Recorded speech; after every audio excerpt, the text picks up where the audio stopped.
네, 여러분은 직장에서 좋아하는 일로 1인 기업을 준비하고 있지는 않습니까? 저는 그런 분들을 도와서 실질적인 수익을 얻고 독립할 수 있도록 도와드리는 장영광의 자기계발연구소 회장 장영광입니다. 오늘은 여러분께 해외에서 아이템을 찾아서 그리고 그것을 사업화시키는 저의 깨달음을 여러분께 알려드리도록 하겠습니다. 요즘 많은 분들이 해외에 나가서 여행을 하거나 또는 해외에 나가서 어떤 워킹홀리데이 또는 어떤 어학연수 등을 다녀오곤 합니다. 저 또한 해외 여행도 많이 가보고 워킹을 인턴으로 가보기도 하고 어학연수 또한 잠깐 다녀오기도 했습니다. 그런데 이렇게 제가 해외에 나갈 때마다 느낀 것은 해외에 나가서 그냥 여행하고 워킹하고 어학연수만 하는 것이 아니라 내 사업에 되는 아이템을 얻거나 그리고 이것을 가지고 한국에 들어와서 또는 한국에 있는 것을 해외에 가져가서 어떻게 하면 효율적인 아이템을 찾거나 또는 무역을 할 수 있는 방법이 있지 않을까라는 것을 고민했습니다.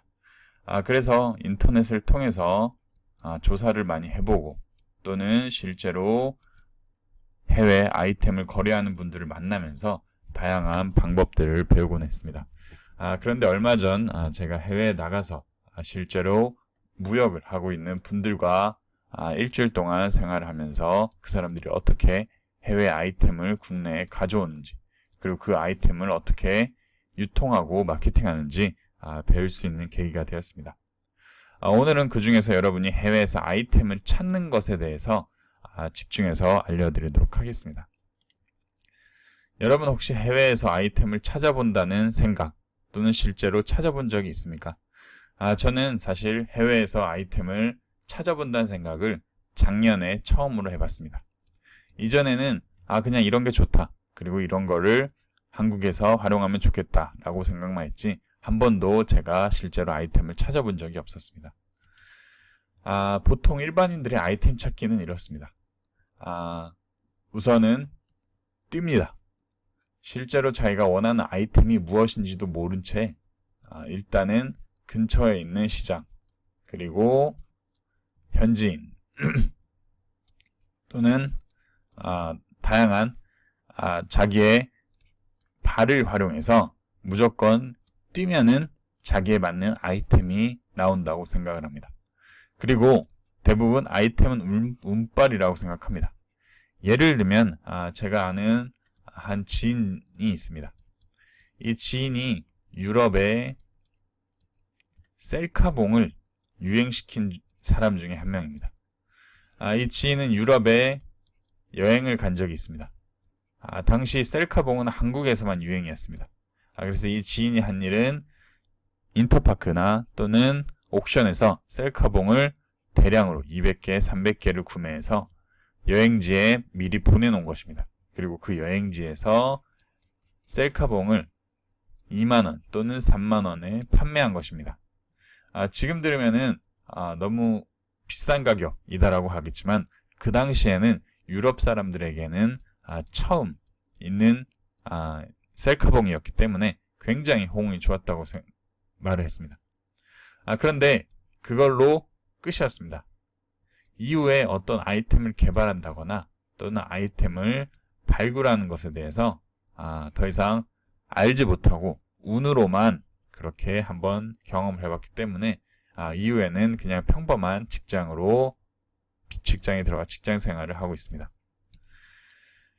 저 또한 이렇게 처음에는 일단 뛰는 것, 제가 무역학과를 나왔기 때문에 무역학과에서 아이템을 찾을 때 가장 크게 말하는 것이 무조건 많이 경험해 봐야 된다라고만 말했습니다. 그리고 아이템은 트렌드에 맞는 것을 잡아야 된다라는 정말 추상적인 이야기만 해주었습니다. 하지만 여러분께 오늘 제가 이런 일반인들의 아이템 찾기가 아닌 여러분들이 실질적으로 도움을 받을 수 있는 것에 대해서 이야기를 해드리도록 하겠습니다. 그러면 어떻게 해야 될까요? 뒤에서 설명을 하나씩 차근차근 해드리겠지만 우선 철저히 여러분이 시장 조사를 해가야 됩니다. 시장 조사라고 해서 어떤 그 나라의 특성 또는 인구 또는 성비 이러한 것들이 아니고 그 나라의 GDP 이런 것이 아닙니다. 바로 가격입니다. 가격이 무조건 맞아야 됩니다. 그 가격이 얼마가 차이 나야 될까요? 보통 10배 이상 차이 나는 아이템을 잡아야 됩니다. 예를 들면 제가 얼마 전에 갔다 온 인도네시아에 이런 대나무로 된 여자 백이 있습니다. 이 백이 인도네시아에서는 3,000원입니다. 그런데 한국에 들어오면은 3만원이 됩니다. 여기서 중간 유통비를 빼고 또한 이동 경비, 보관비를 빼면은 마지막에 남는 돈은 3만원에 판다고 해서 남는 돈은 20%가 채 되지 않습니다. 즉 3만원짜리 가져와도 하나 팔면 6,000원이 남는다는 구조입니다. 네, 이것저것 다 빼면 말입니다. 그래서 즉 이렇게 가격이 10배 이상 차이가 나야 중간에서 유통, 그리고 혹시라도 모를 딜레이가 생길 경우에도 충분히 여러분이 커버가 가능합니다. 두 번째로는 질문을 철저히 해야 됩니다. 하나씩 설명을 드리겠지만